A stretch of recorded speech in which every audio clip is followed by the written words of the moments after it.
La guarida de El Caníbal. Capítulo 5.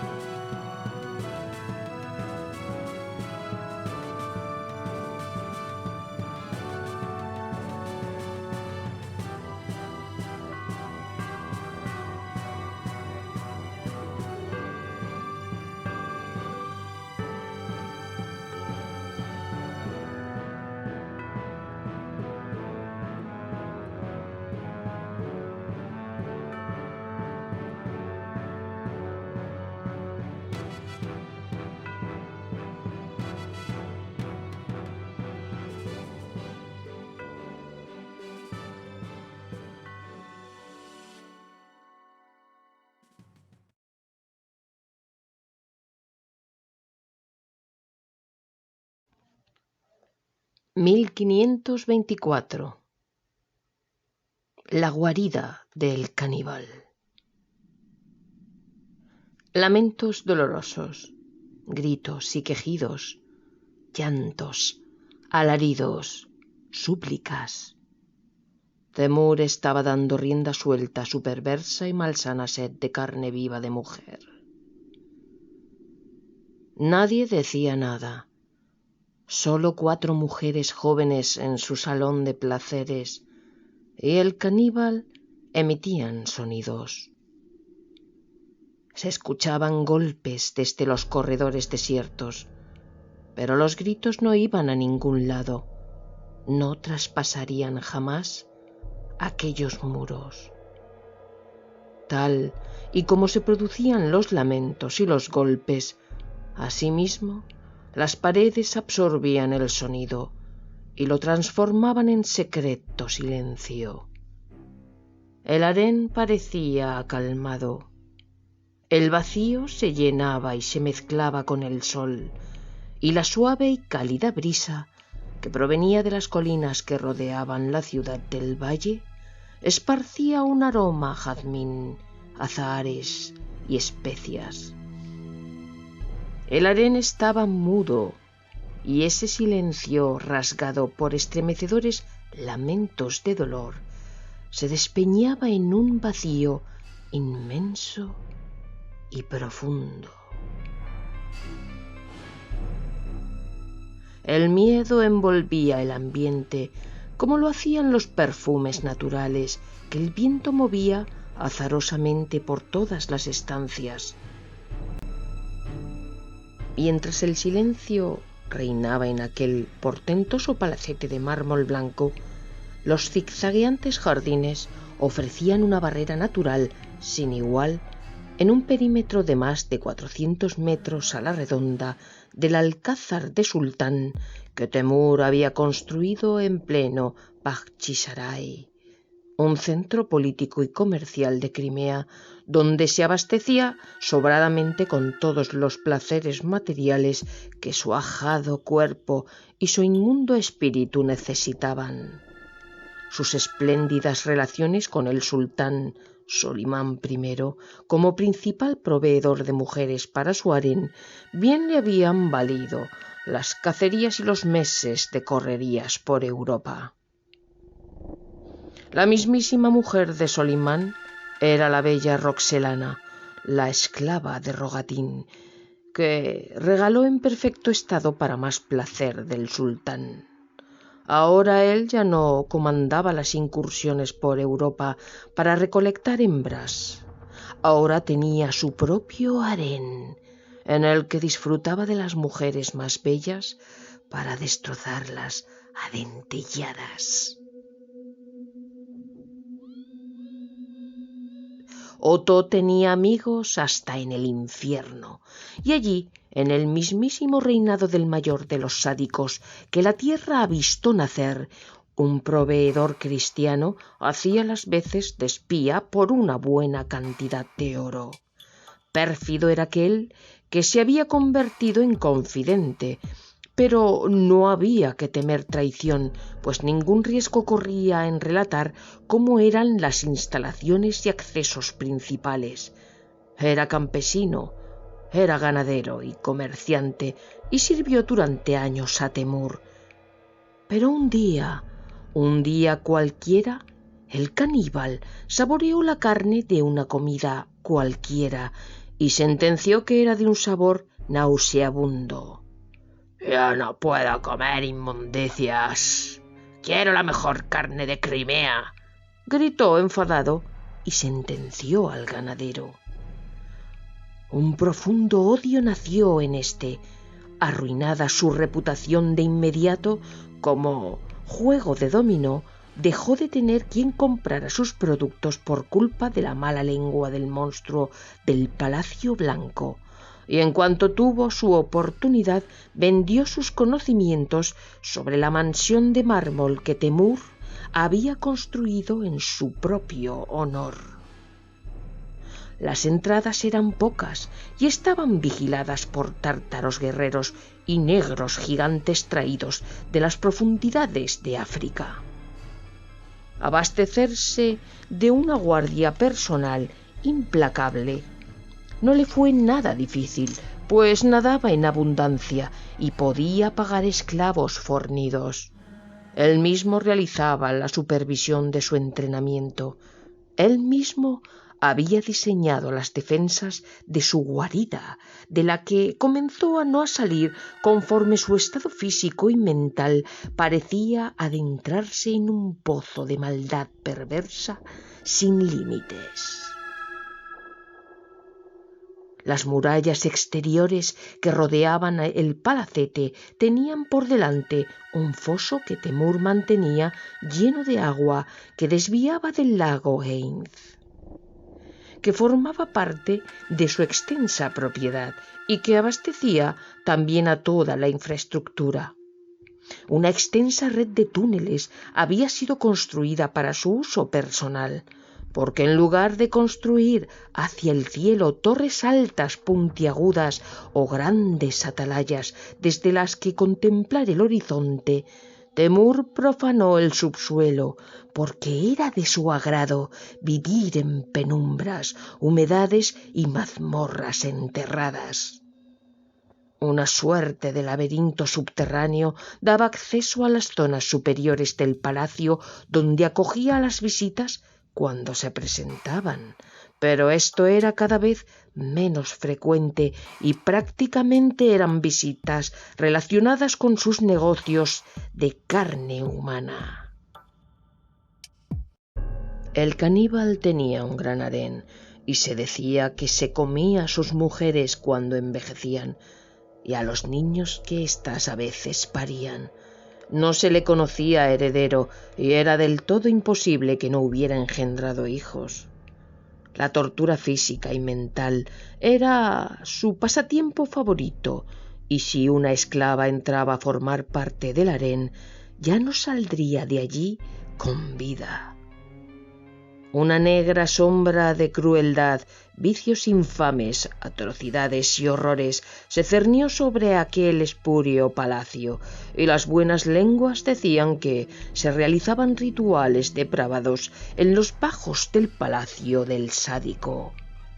Todos temían a Temür, y por extensión temían el palacio que, desde fuera, parecía lustroso y blanco, inmaculado como una joya reluciente.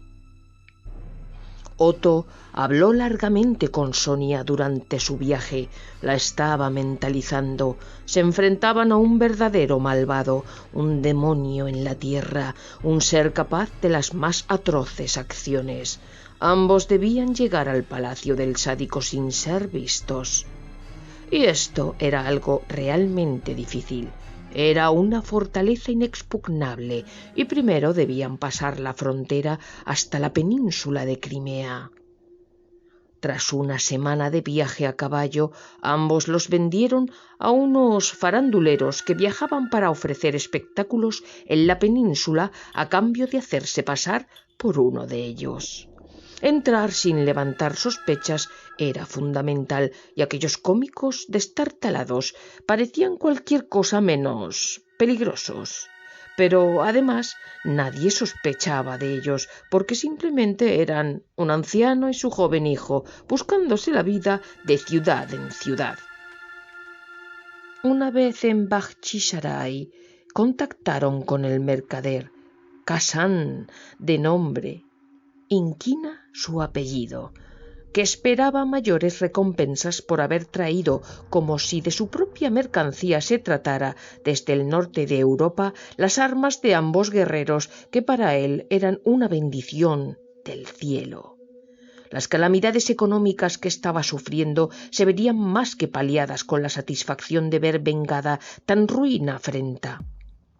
Los alojó humildemente en su hacienda, en la zona más alejada posible, dentro de las que todavía eran sus propiedades, donde aún conservaba tierras de cultivo medio abandonadas por culpa de la drástica bajada de ventas de sus productos agrícolas. Su odio era atroz, y no era baladí que, a su causa personal, se unía el rencor natural que todo hombre cuerdo puede albergar en su corazón al intuir la malsana mente de un sádico. En pocos días, ambos adalides de la venganza estarían preparados para hacer frente a uno de los envites más peligrosos de su vida, porque nadie nunca había salido con vida de las catacumbas del caníbal, si es que había osado entrar. Ni siquiera los grupos organizados de saqueadores lo habían conseguido. La fortaleza de Temür no era un lugar al que nadie quisiera entrar por propia voluntad.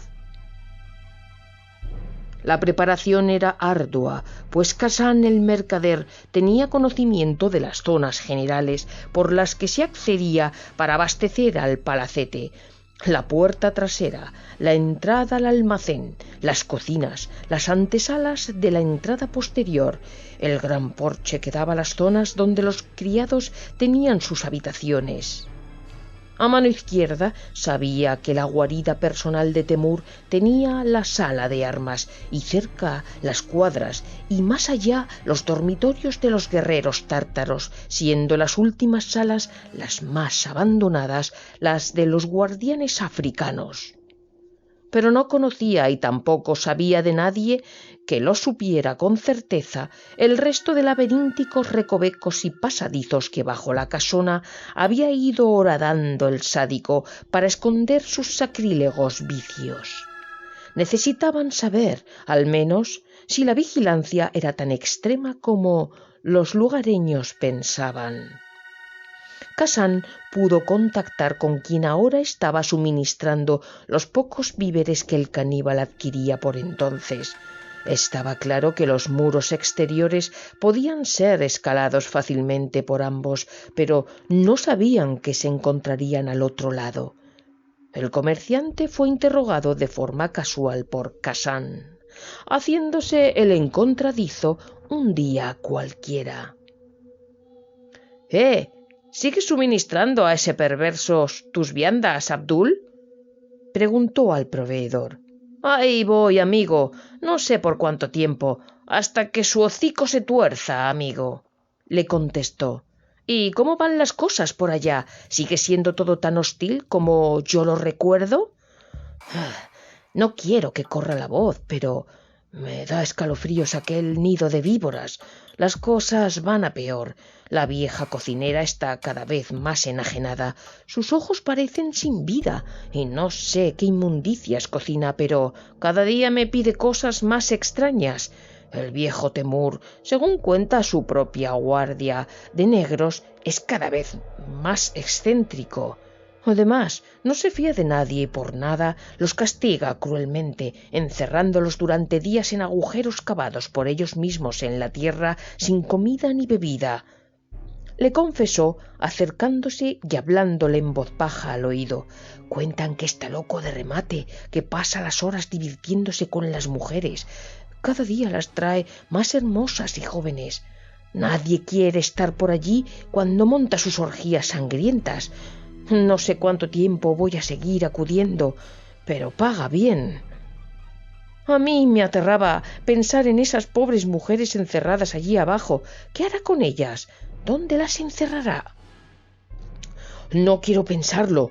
Este día de jueves iré a llevar un cargamento de cereales, pero hace ya meses que quiero dejar de acercarme por allí. Pero paga bien. Sí, paga bien, sí. Me acuerdo de ti muchas veces cuando acudo, sobre todo por mi hijo, que siempre me acompaña y lo pasa mal. El lugar cada día es más tétrico. Sé que cualquier momento estaré en tu lugar. Es un hombre desalmado, un demonio. Yo solo sé que sus ojos reflejan el mal del infierno. Me alegro de no tener que ir nunca más. Intrascendente conversación sirvió para establecer una sencilla forma de entrada para Otto y Sonia. Camuflados bajo los grandes sacos de cereales del carro de Abdul, entrarían sin problema, pero lo que iban a encontrar, eso no podían saberlo. Así establecieron que de madrugada se esconderían entre los sacos de trigo sarraceno y cebada que el mercader tenía previsto llevar. Las puertas traseras de la fortaleza se abrían mientras el foso era traspasado por el carro de suministros, atravesando un puente levadizo que a modo de castillo había mandado construir aquel pajarraco. Prácticamente no podían respirar, pero iban armados, tanto con pistolas como con espadas cortas. Debían poder moverse con ligereza, por lo que bajo sus ropajes ni siquiera llevaban cota de malla. No podían permitirse llevar peso. Seguramente los pasadizos de aquel lugar fueran estrechos y quién sabe lo que podían encontrar. La hazaña era de mucho riesgo vital. Por eso la noche de antes, Otto, mirando de frente a su pupila, le dijo: es momento que sepas que voy a estar contigo, pero podemos morir. ¿Quieres seguir con el plan? Tengo miedo, Sonia. No deseo tu muerte o algo peor si nos capturan. Lo sé, pero debo hacerlo, o no podría seguir viviendo. No tengo alternativa. El olvido es imposible para mí. Así sea, Sonia. Dios te bendiga, hija. Eres una gran guerrera, digna del mejor de los ejércitos. Espero que todo esto salga bien, por ti y por Hubert. Por Hubert también. Lo sé. Ese perro acabará como merece, en el infierno de donde jamás debió salir, te lo prometo. La zona de los almacenes de grano era exclusiva de esta parte trasera del palacio. No se accedía por ella a ninguna otra estancia de la casa. La mismísima cocinera o los esclavos debían salir por el patio central, donde un negro sobre una alameda vigilaba cada movimiento para evitar que nadie entrara a la zona principal del palacio, tal y como Otto y Sonia pretendían hacer. La cocinera negra, gorda y con los ojos completamente idos, miró el carro largo tiempo, olisqueó el grano y acercándose a Abdul le dijo: «Este grano huele diferente. ¿Qué me traes?» Abdul pensó que era su fin. «No, mujer, es el mismo grano de calidad de siempre. ¿Qué pretendes?», dijo mirándola de frente sin temor, harto del miedo que siempre le provocaba aquella esclava que parecía una muerta en vida.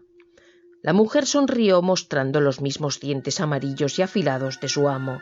De hecho, era una mujer perteneciente a la etnia Luimbi, de los que Temur había copiado el ritual de afilado de dientes como forma de amedrentar a los enemigos, creando así su aspecto de vampiro. «Huele mejor que lo habitual. Huele a carne fresca». Y se acercó más y más, comenzando a oler cada vez más cerca del grano, enfatizando su sentido del olfato de forma inquietante para todos. «¡Negra del infierno! Kibon nos dijo que dejáramos el grano rápido, pues tu amo no quiere gente merodeando por aquí.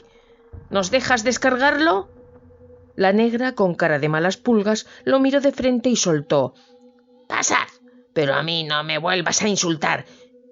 Mi amo, como tú le llamas, confía en mí más que en sí mismo. Te aseguro que no volveremos a vernos». le gritó, echando espumarajos de saliva espesa por las comisuras de su boca, cuyos labios prominentes eran algo más oscuros que el resto de la piel del rostro. —¿Me amenazas? Bien, pues no volveremos a vernos, bruja. Y arreó los caballos hasta el granero, donde se dispusieron a descargar el grano. Nadie más entró con ellos, ni siquiera la negra cocinera. Estaba cocinando ya los manjares para el festín de hoy.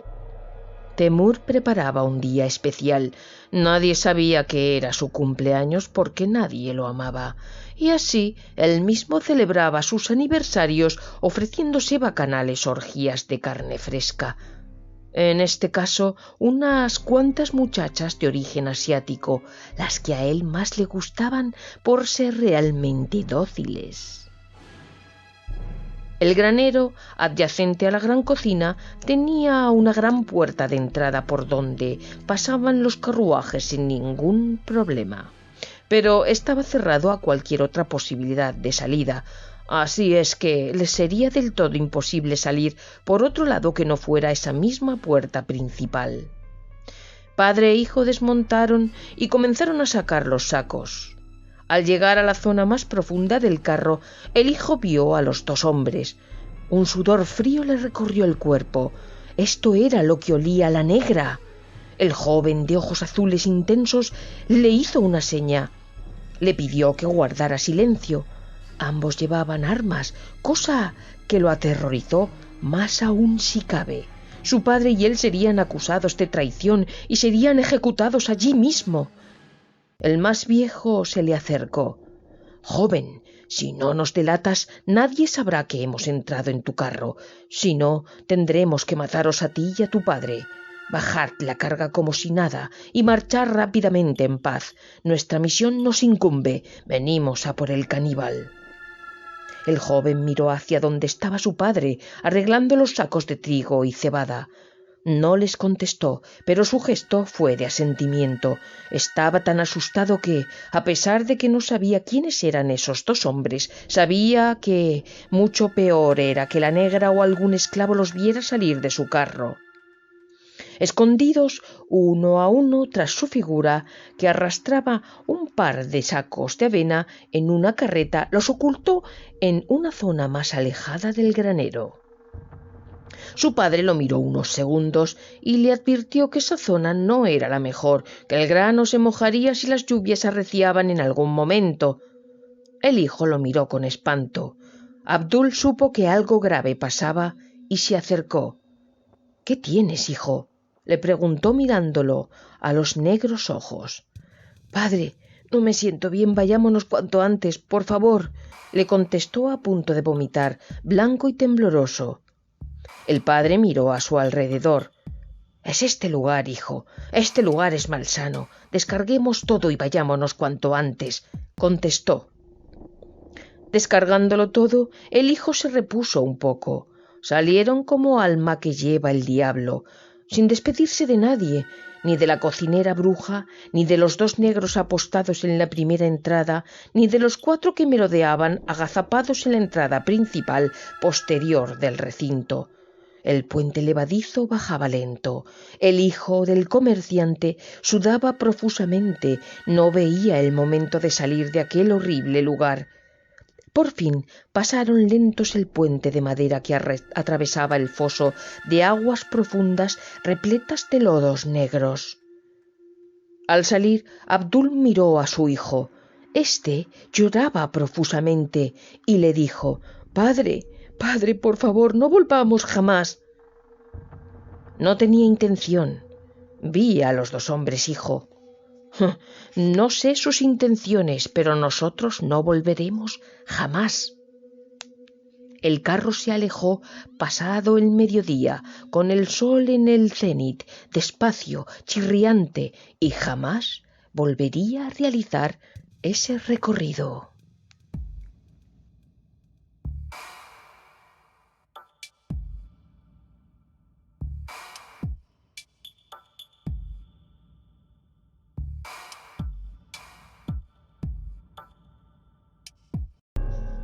Otto y Sonia estaban escondidos entre aquellos grandes sacos y pasarían así el resto del día hasta que la oscuridad de la noche les permitiera encontrar una furtiva entrada a la casa principal, a la alcoba del caníbal.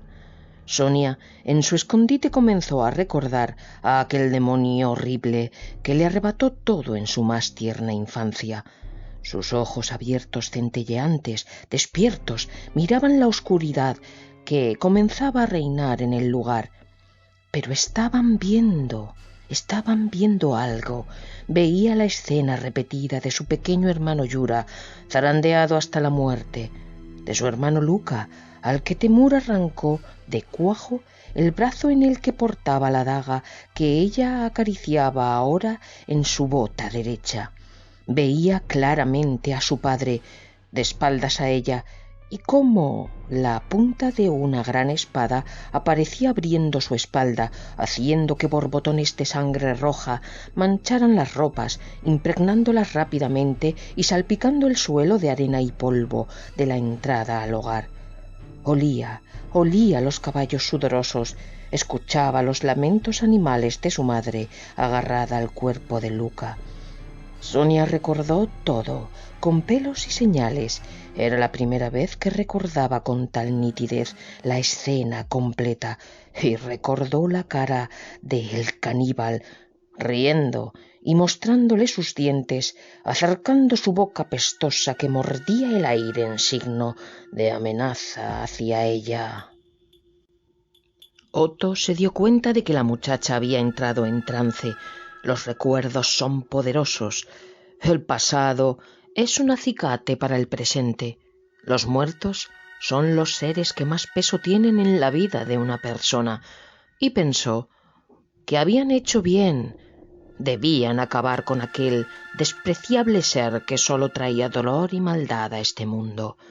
Lo debían hacer por ellos mismos, por el mundo y por Dios.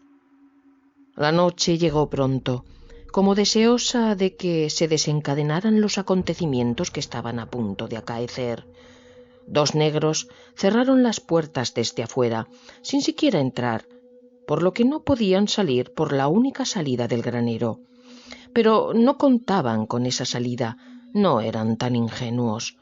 La parte alta de los graneros siempre tiene una abertura, una ventana para airear el grano, y ese era el lugar por donde saldrían. Subieron a la parte alta, donde secaba el trigo, y aupándose en el propio grano, se alzó primero Sonia.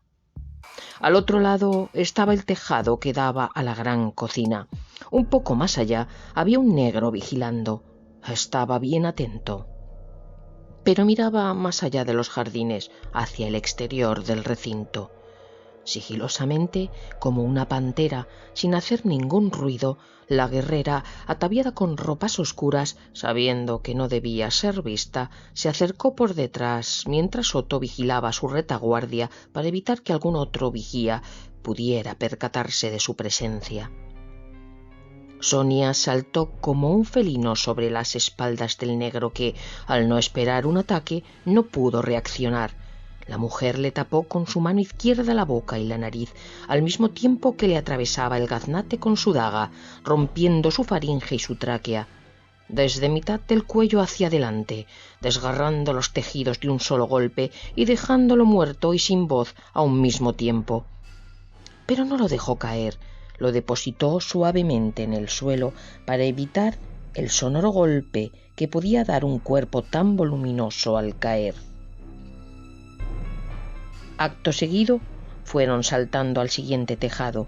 Todos tenían unas terrazas por las que se podía andar sin problema. La luna creciente alumbraba tímidamente el lugar, dándoles la luz suficiente para que sus ojos, acostumbrados a las oscuridades de su castillo en el norte, vieran con gran nitidez.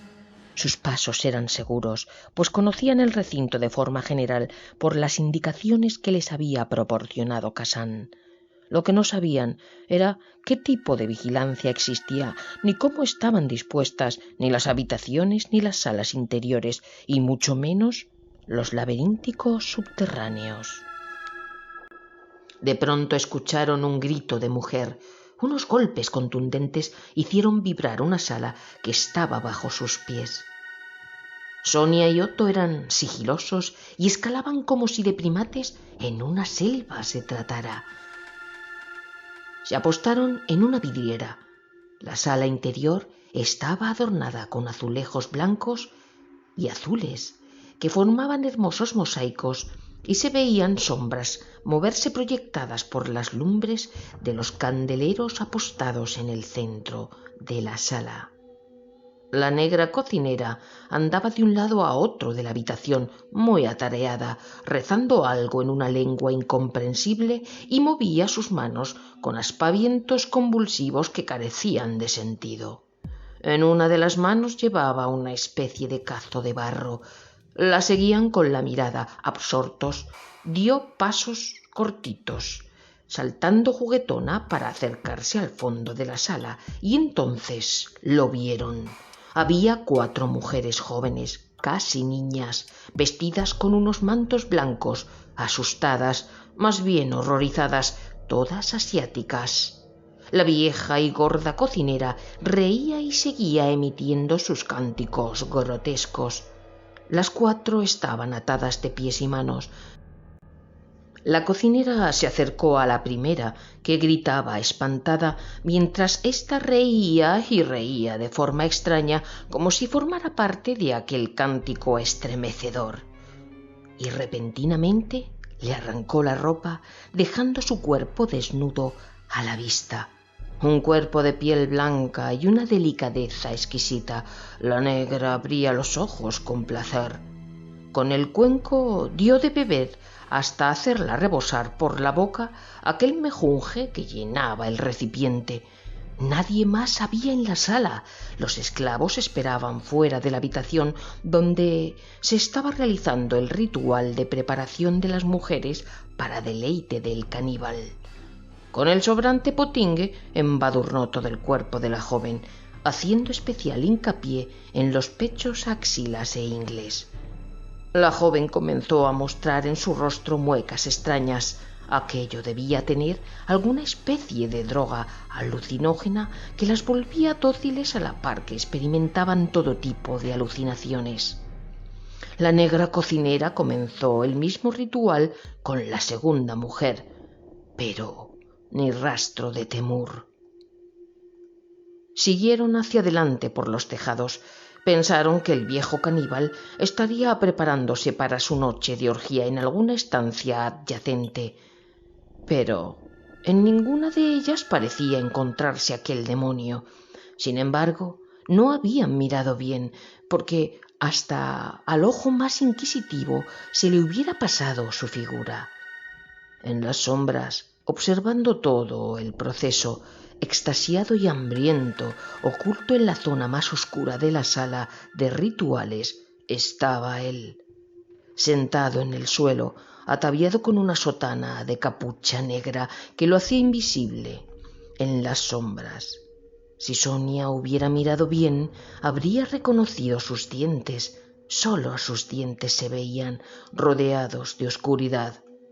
Pero desde esa altura no podían observar los detalles y pasaron apresurados hacia la siguiente zona del palacete. Los intrusos bajaron por el patio delantero, donde había 2 guardias que corrieron la misma suerte que el primero.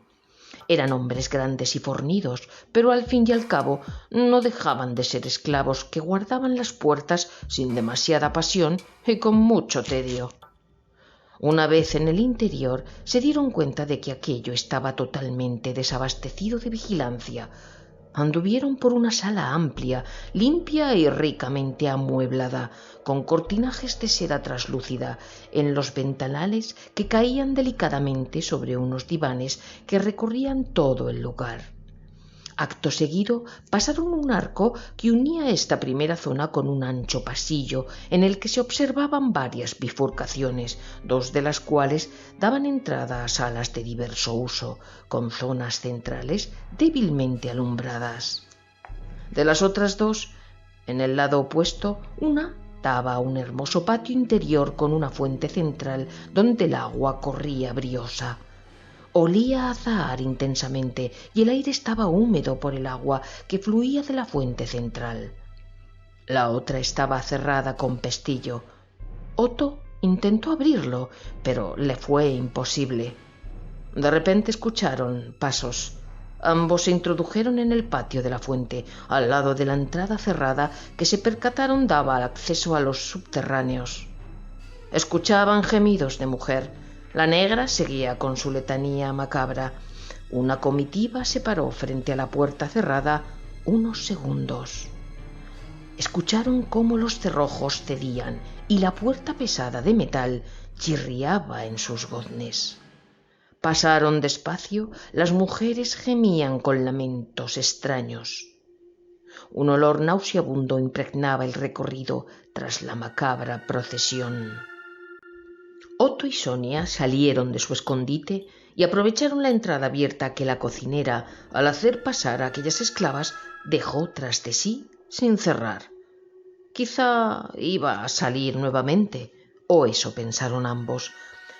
Siguiendo sigilosamente el séquito de concubinas, Sonia sintió una gran pena por ellas. Las mujeres iban encadenadas de pies y manos, desnudas y trastabillando constantemente.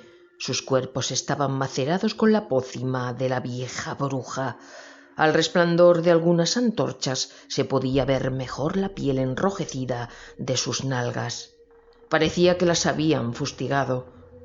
Las escaleras eran breves, pero una rampa pronunciada bajaba y bajaba. El olor era cada vez más insoportable y las catacumbas más húmedas. De paredes menos trabajadas, de ambiente malsano cada vez más emponzoñado. Los pies descalzos de las mujeres se iban ensuciando de tierra porque ni siquiera se había pavimentado aquella gruta hacia el infierno. Las catacumbas eran recientes. Era posible que hubiera más. Seguramente había más. El túnel se estrechaba y se abrieron varios adyacentes cuya insondable oscuridad era impenetrable para el ojo humano. La cocinera y su séquito se introdujeron por una especie de agujero a una sala levemente alumbrada. Dispuso a las mujeres de rodillas en el centro de esta sala, en el que había una especie de altar de mármol blanco con inscripciones y símbolos macabros tallados en la piedra y pintados en negro. Alrededor un pequeño foso con cráneos cuyas cuencas tenían incrustados diamantes y zafiros, haciendo las veces de globo ocular, adornaban el singular altar. Las mandíbulas inferiores habían sido arrancadas. Adornaban las paredes de la sala huesos humanos que llegaban hasta la zona del techo como si fuera un mosaico. Sonia y Otto estaban observando, agazapados afuera. Esperaban que el caníbal acudiera en cualquier momento. De repente, unos gritos que se asemejaban a risas histéricas se escucharon.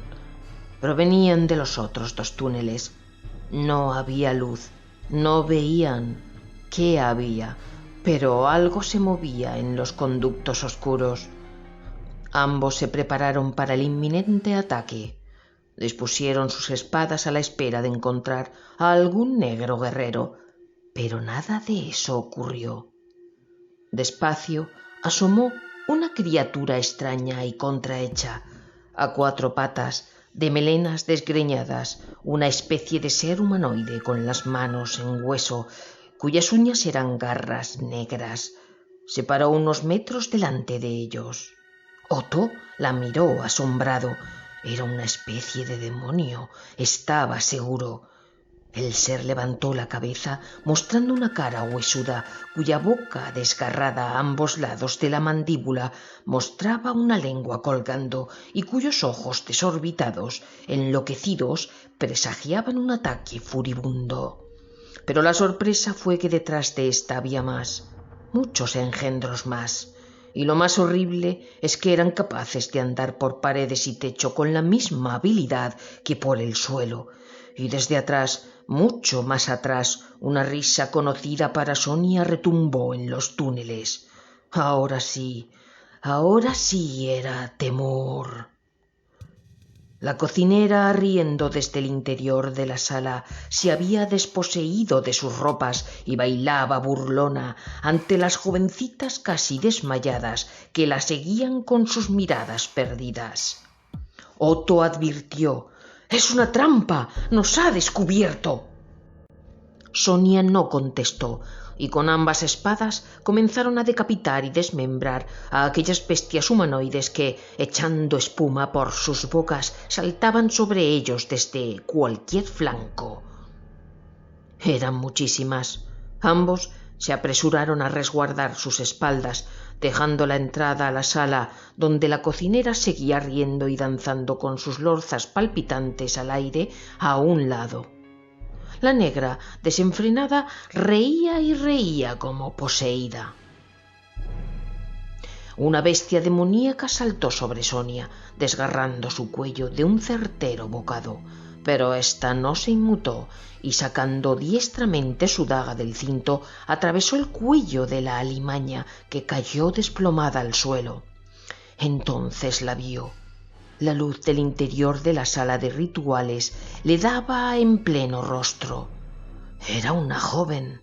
La bestia era una joven, cuyos dientes limados de caníbal y su boca desgarrada se mostraban ahora abiertos de par en par. La sangre caía por el hombro de la guerrera, que no se inmutó por el dolor, pero que se indignó aún más con el monstruo, culpable de aquella jauría de infrahumanas mujeres convertidas en bestias salvajes para su propio deleite. Una figura negra emergía de las sombras, una figura oscura ataviada con túnica negra. Era el caníbal, rodeado de perras del infierno y seguido de un grupo de unos 10 tártaros bien armados, y tras ellos otro grupo de fornidos negros. Todos miraban cómo los dos intrusos seguían luchando y desmembrando aquellas bestias con las espadas. Sonia se quitó a la última perra de encima de un sonoro golpe con la espada en la cara. Otto reventó las entrañas de otra de ellas, empalándola por el abdomen con su espada, haciendo que sus tripas se esparcieran por el suelo. Ninguna otra se acercó. Rodeaban la figura negra del hombre que, adelantado al resto, no mostraba su cara. «¡Cobarde!», gritó Sonia, plantada ante todos los hombres que miraban aquella figura de muchacho joven, pero altivo, espada en mano, desafiante, iracundo, con odio fulgurante en sus ojos. «¿Quiénes sois? No venís a robar mis riquezas. Otra cosa es la que os trae. Habla, muchacho, o morirás rápido, te lo aseguro», contestó Temur desde la seguridad que su escolta le brindaba, y apoyando su mano en la desmarañada cabeza de una perra agachada a 4 patas. Solo se le veían las manos, una sobre la bestezuela y la otra, la derecha, empuñaba su vieja y fulgurante espada. Su reluciente sonrisa de dientes de oro, que ahora tenía implantados sobre los viejos y desgastados, apareció poco a poco tras la gran capucha negra que ocultaba su cara. «Soy quien va a acabar contigo, perro del infierno», contestó, poniéndose en guardia. Otto se aproximó a su lado sin quitar ojo a la retaguardia, pues no se fiaba de la negra, que seguía a lo suyo dando alaridos orgiásticos dentro de la sala de sacrificios. «Tú, mírate, eres una piltrafa. ¿Qué mierda de guerrero eres? ¿Has matado a 4 mujerzuelas decrépitas y ya te crees algo? ¿Acaso no sabes quién soy?». Otto susurró algo al oído de Sonia, y ésta, sin contestar a su adversario, siguió rápidamente al monje teutón, adentrándose en la sala adyacente, donde la cocinera paró en seco de gritar sus blasfemias. Una puerta de madera vieja cerró momentáneamente el paso de los tártaros, que ya la echaban abajo. Cuando la abrieron, sobre el altar de mármol se encontraba Sonia con la cocinera delante de ella, usada como escudo. Plantada con las piernas abiertas, su cabeza iba cubierta con un birrete negro y sus ojos parecían ensangrentados, fulgurantes. Al entrar el primer tártaro, en busca de los asaltantes, paró en seco para mirar cómo el extraño atravesaba la garganta de la negra de lado a lado. Esta profirió un chillido porcino y abrió los ojos aterrada. El tártaro sabía que el otro debía estar acechando en algún lugar, pero buscó con la mirada y no era capaz de encontrarlo. En el altillo de la puerta, agazapado, estaba Otto. La gorda cocinera, desnuda, fue lanzada con fuerza por Sonia hacia los asaltantes, que se acercaban, ya dentro de la guarida, hacia ella un tanto desconcertados. Desde el altar esperaba que los guerreros la atacaran, y a pesar de que la rodearon con su diestro sable húngaro, giraba en el centro con tal agilidad y rapidez que ninguno fue capaz de asestar un solo golpe. Sin embargo, 4 de ellos salieron heridos de muerte y no levantaron cabeza. 2 cuellos alcanzados, un brazo colgando por un golpe lateral, un estoque sobre el pecho del cuarto. El quinto, el jefe, el que primero había entrado, esperaba en retaguardia y los otros 4 no entraban. Los negros eran los siguientes en adentrarse, pero Otto desde las alturas lanzó dardos envenenados sobre los cuellos de los primeros 4 negros, que cayeron fulminados. Los siguientes no entraron, asustados, a pesar de que Temur les gritaba rabioso que los mataría si no lo hacían. Los gritos del caníbal no se escuchaban bien en el interior, sino que llegaban apagados. Las jóvenes mujeres estaban tiradas ahora en el suelo, desvanecidas a causa de la sustancia tóxica que les habían hecho tomar. El tártaro se volvió hacia Otto, mirándolo con tal odio y rabia que su boca se torcía apretando la mandíbula. Otto saltó sobre él y éste le dio un buen mandoble con su espada, causándole una herida en el hombro derecho. Pero Sonia, desde atrás, traspasó al tártaro de lado a lado, de espalda a pecho, con su espada. Otto se volvió rápidamente hacia la puerta y volvió a cerrarla. Quedaban la mitad de los tártaros y algunos negros afuera. Ahora se lo pensarían más para entrar, pero también usarían otro tipo de armas, por lo que estaban más desprotegidos que en el primer ataque. Miraron a su alrededor. La sala era redonda. En un recoveco, como una subcueva cavada al fondo, había una gran cazuela sobre un fuego encendido. Lo que hubiera en su interior estaba en ebullición. Ambos guerreros se apostaron tras el fuego y al abrirse la puerta desaparecieron de la vista de los intrusos. 2 negros fornidos aparecieron con sendas mazas y tras ellos 3 tártaros con arcos se adelantaron en la estancia. Apuntaron hacia la parte superior de la puerta por si alguno de los 2 guerreros volvía a estar apostado sobre el dintel. Miraron tras el altar de mármol blanco bañado en sangre de la negra y de los anteriores tártaros. Se acercaron hacia la gran olla que cocía algo en su interior. Los negros iban delante. De repente la gran cacerola cayó volcada desde atrás por los 2 forasteros que, con huesos en las manos, habían hecho palanca suficiente para ejercer la fuerza necesaria sobre la gran marmita. Los pies de los negros se escaldaron de inmediato, pero Sonia y Otto les lanzaron rescoldos de madera ardiendo carbonizada. Los tártaros comenzaron a dispararles flechas y uno entró con un arcabuz que al disparar sobre la gran olla hizo un efecto demoledor sobre las cenizas. Se esparcieron miles de ellas por el ambiente, cenizas calientes que cegaban la vista, pero los asaltantes estaban apostados tras la gran olla volcada. No tardarían en estar casi rodeados y en inferioridad, de tal forma que tenían que atacar casi sin ver nada antes de que los tártaros se dispusieran a lanzar las flechas o estuvieran tan cerca que pudieran asestarles mandobles con sus sables. Si les alcanzaban, los atravesarían causándoles la muerte inmediata. Sonia se arrastró, ágil a cuatro patas como un cocodrilo, mientras Otto salía a pecho descubierto de pie para llamar la atención de los arqueros. Pensaba que aquel negro del arcabuz había sido un auténtico patán que jugaba con ellos contra su propia camarilla. Era mejor no dejarle pensar. Los dos negros se levantaron y, aun doloridos y quemados, comenzaron a agitar sus pesadas mazas para asestar un gran golpe a Otto.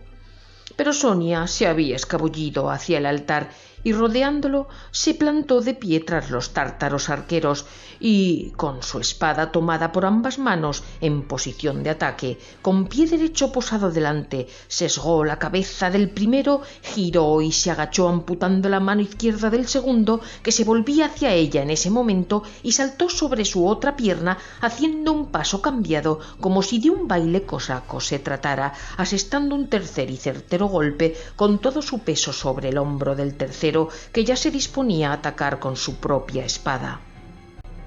Los negros con sus mazas de cadenas se acercaban a Otto, pero uno de ellos se dio la vuelta al observar que los tártaros habían caído, y él mismo, con la inercia de su maza, se golpeó sin querer en la cara, clavándose uno de los pinchos de la bola metálica pesada en el pómulo izquierdo.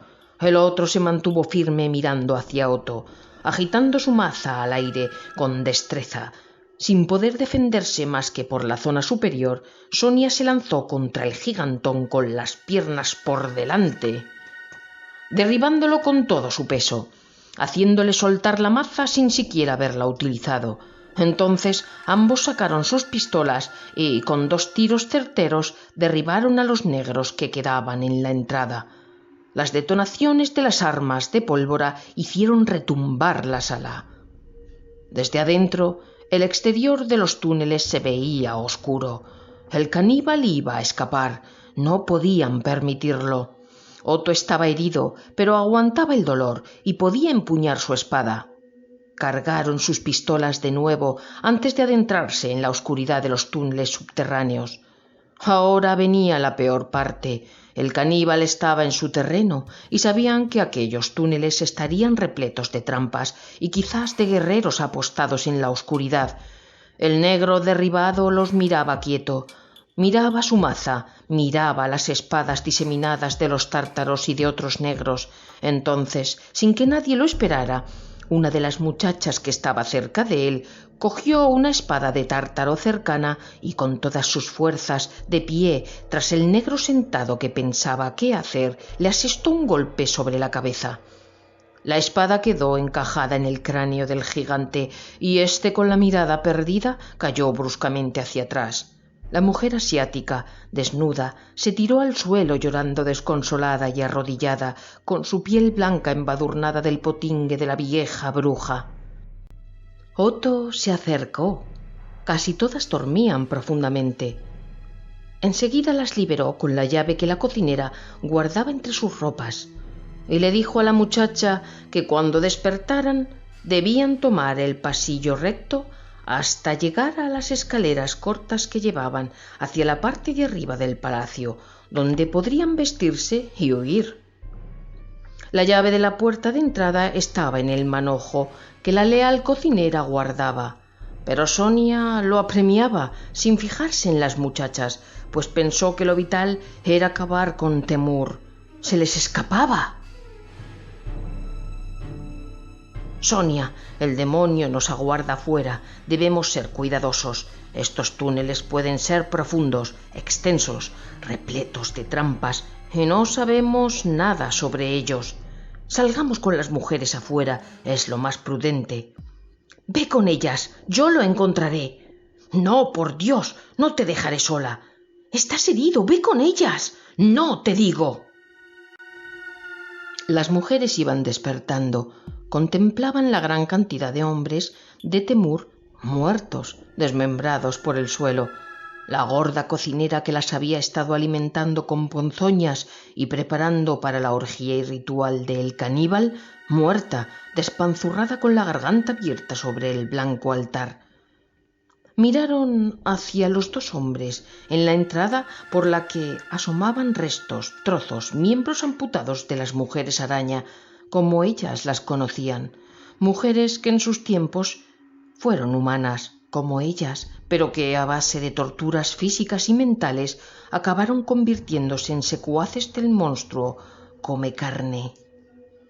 Las mujeres, asustadas pero con la convicción de que podían sobrevivir, tomaron armas de los muertos y se acercaron a los dos hombres que conversaban quedamente en la entrada de la gran catacumba de rituales donde se hallaba. Nosotras queremos venganza, os ayudaremos. Dejadnos acompañaros. Aunque somos frágiles, hemos visto horrores inconcebibles. Hemos sido privadas de libertad durante largos periodos, tratadas como animales y alimentadas con carne humana cocida por esta bruja africana. Sonia se volvió hacia ellas y les dijo: «Pues entonces bastante habéis sufrido ya. Sois casi niñas. No dejaré que muráis aquí abajo. Yo me he preparado para esto. Seré quien lleve a cabo vuestra venganza, que es la mía. Tomad armas, subid arriba, corred, corred cuanto podáis, bajad el puente levadizo y ya no hay negros esclavos allí». «Pero no podemos escapar, los jardines están plagados de grandes fieras, muertas de hambre», dijo la primera mujer en despertar. «Estas armas no servirán. No hemos sido entrenadas en el arte de la espada, somos mujeres, nunca hemos tenido un arma en nuestras manos», añadió otra niña. «Ser mujer no te impide ser valiente», dijo la guerrera. «Será difícil salir, pero no tenéis que pasar por los jardines. Esta fortaleza tiene su punto débil en los tejados», señaló. «Deberéis escalarlos y sortearlos hasta llegar a la cocina. Allí podéis meteros en el granero. Esperadnos. Nadie se dará cuenta de que huís de esta forma. Si logramos matar a el caníbal, acudiremos a por vosotras. Pero escuchadme bien, si al alba no hemos vuelto, debéis intentar escapar por vuestros propios medios». «¿Quién eres?», preguntó la mujer, admirando las bellas facciones del que pensaba que era un joven muchacho por su fortaleza física y su pose altiva. «Soy Sonia, Sonia de Rogatín. Basta de chácharas, corred», y les inquirió, haciéndolas salir en fila de forma sigilosa. El túnel estaba repleto de cadáveres de mujeres decrépitas, de rostros deformes, dientes afilados y manos de araña. Ahora que se podían fijar, se dieron cuenta de que iban en taparrabos y su piel estaba embadurnada con alguna pestilente brea negra. Sonia se acercó y observó que los pechos estaban cruelmente amputados y los trozos de carne cosidos, las bocas abiertas quirúrgicamente hasta casi ambas orejas, llegando hasta la articulación de la mandíbula. Tanta mutilación daba un aspecto deforme a sus rostros. ¿Qué tipo de torturas habían sido ejecutadas sobre sus cuerpos? Algunas eran tan niñas como lo eran las que ahora estaban salvando. El odio de Sonia iba creciendo más y más en su interior y se culpó por no haber matado antes a este engendro del infierno. Pero ahora no saldría vivo de allí. Las mujeres fueron conducidas hasta las escalinatas por las que furtivamente desaparecieron de la vista de sus salvadores. Ambos giraron sobre sí mismos y comenzaron a andar hasta la bifurcación que se encontraba antes de la sala de rituales. Dos túneles oscuros e insondables aparecían ante ellos. No iban a cometer el error de separarse, pero sus posibilidades de salir vivos de aquel laberinto se les antojaron nulas. Anduvieron despacio, espada adelante, pegados a la pared. Otto iba primero, pues pensaba siempre en la seguridad de su pupila, a la que amaba como a un hijo. Se percató de que un malsano aire retumaba de una esquina que se abría a la derecha. Encendió una pequeña antorcha tomada precavidamente de la sala de la negra cocinera. Necesitaban ver algo, porque la oscuridad era absoluta en aquel lugar. Lo que vieron los dejó horrorizados. No era una nueva bifurcación. Era una sala no muy grande, donde varias mujeres estaban atadas a diferentes potros y mesas de torturas. Parecían muertas, pero no podían saberlo. Algo se movió al fondo, una sombra agazapada, ágil pero sigilosa, correteaba por la sala. Aguzaron la vista y, defendiendo la retaguardia, avanzaron más allá, pensando en volver si vencían al sádico. El túnel se adentraba más profundamente en la tierra y se hacía más estrecho, pero en este caso terminaba en una pared sin horadar. Abajo, en el suelo, la tierra estaba removida. Los pies parecieron bailar. Un rumor sordo recorrió todo el terreno y se derrumbó sin oponer resistencia. Ambos cayeron terraplén abajo, hasta una nueva sala repleta de huesos y restos de cuerpos putrefactos, todos desmembrados. Otto tuvo que encender de nuevo la antorcha apagada. Era una sepultura caótica, como una montaña de laderas que se desmoronaban al más leve contacto con el pie, una tumba colectiva de cuerpos rotos, amputados, descuajeringados en atroces rituales satánicos. El hedor era tan insoportable y no tenían salida, por lo que tuvieron que escalar a partir del mismo agujero por el techo por el que habían caído. ¿Dónde se escondía aquel canalla? Volvieron sobre sus pasos. La bestezuela que rondaba los túneles no se atrevía a asaltarlos. Pensaron que era una de aquellas pobres mujeres araña, asustada al ver lo que les había ocurrido a las que los habían atacado. Pero de repente escucharon un rugido animal. No era una mujer. Eso era el rugido de una pantera o de un tigre. Era una encerrona. Seguramente los pasadizos estaban infectados de bestias hambrientas. Temur les había tendido una trampa. Podían matar alguna bestia, pero no sabían cuántas había. Decidieron ir hacia la parte de las escaleras y subir hacia las estancias superiores. La pantera volvió a rugir amenazante. Se acercaba y sus ojos amarillos aparecieron ante la mirada de los dos, que jamás habían estado tan cerca de una fiera.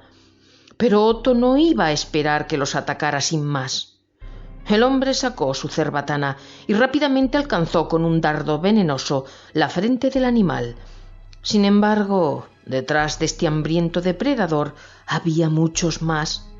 La pantera cayó al suelo, pero a un mismo tiempo más felinos comenzaron a salir del pasadizo contiguo.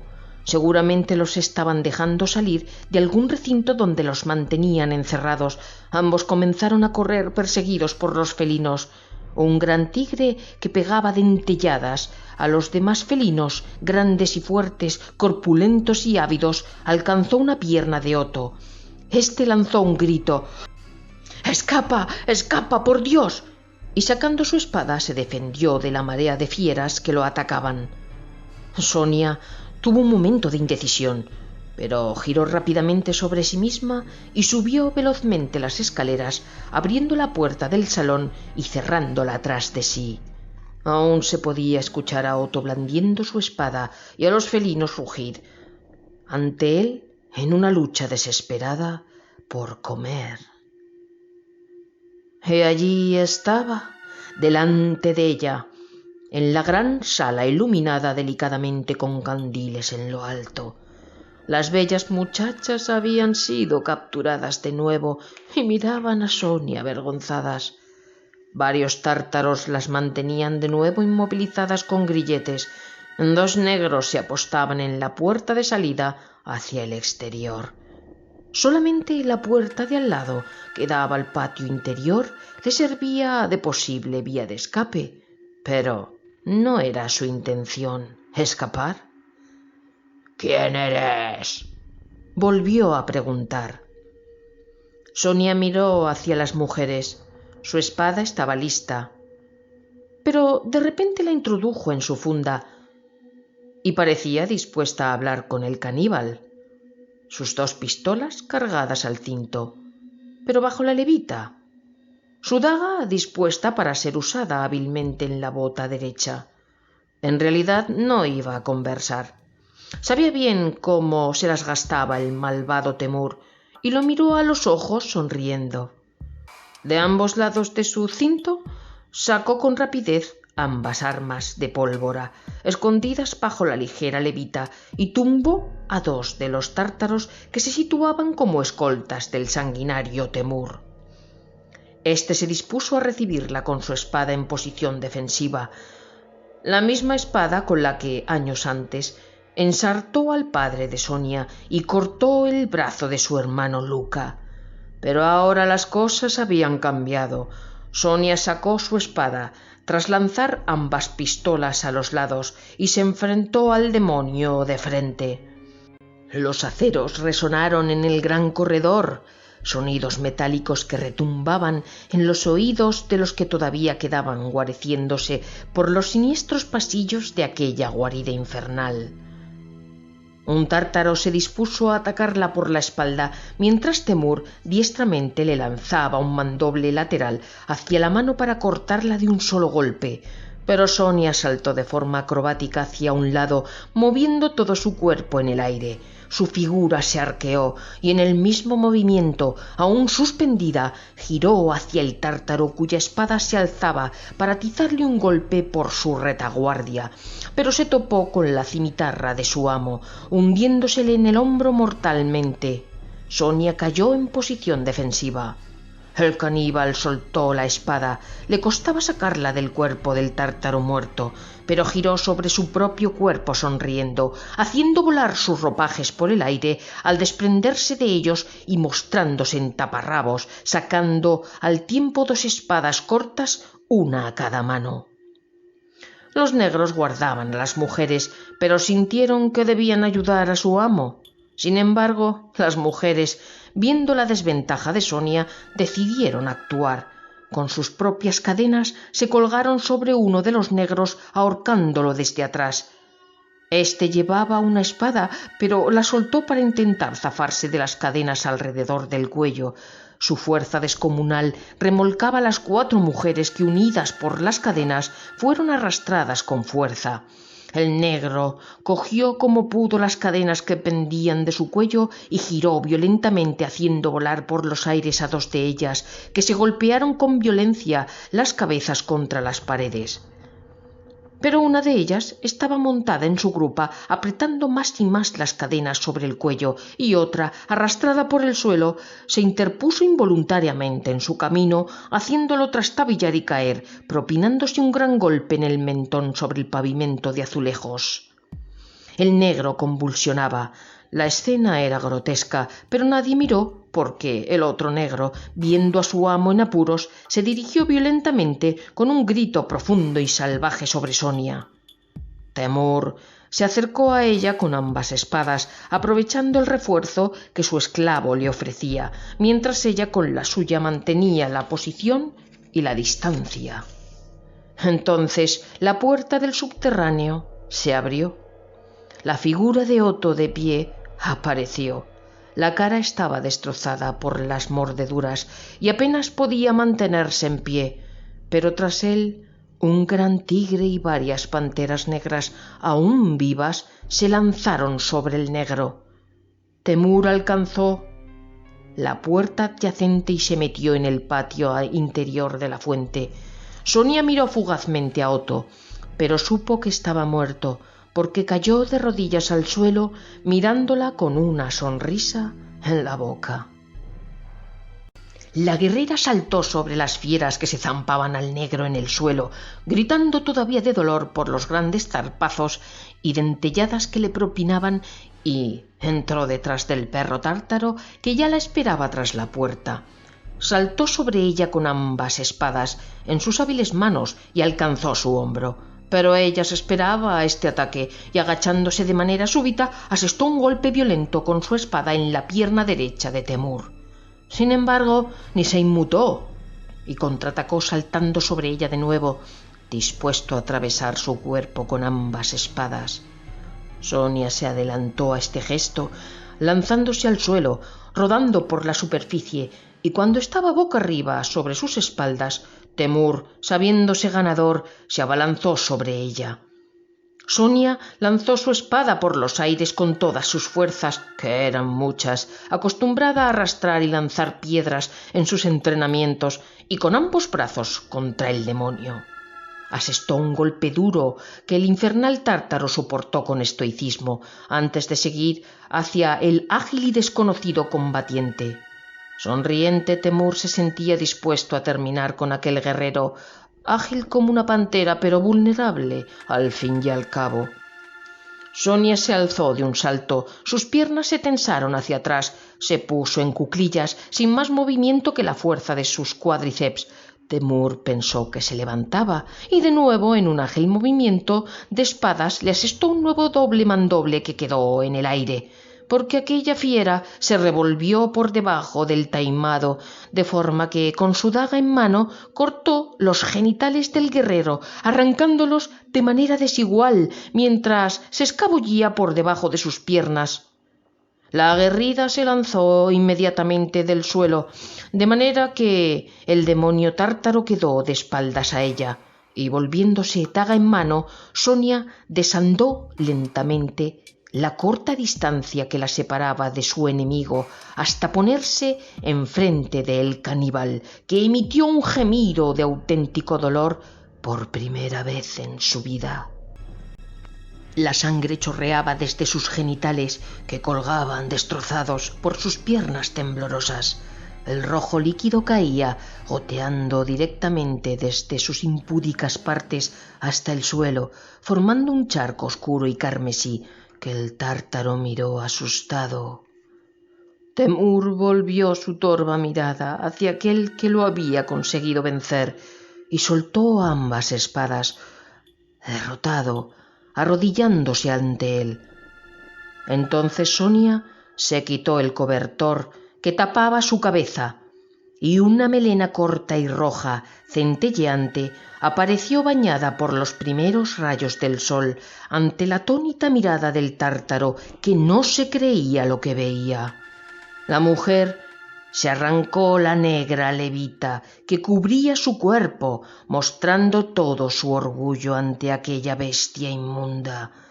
En el pecho llevaba tatuada una cruz teutona negra que cruzaba ambos pechos transversalmente y que le llegaba desde el cuello hasta la pelvis.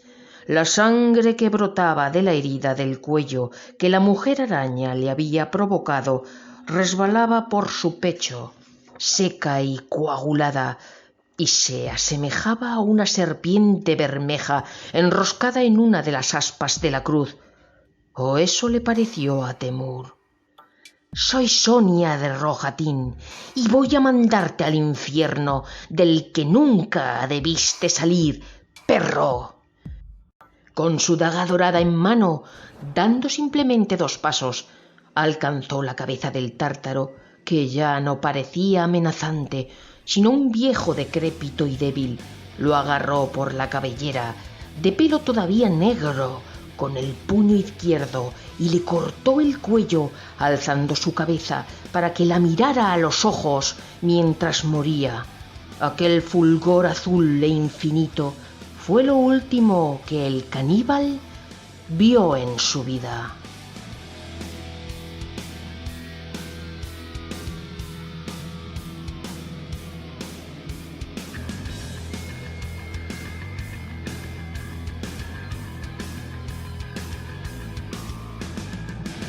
Back to the front line.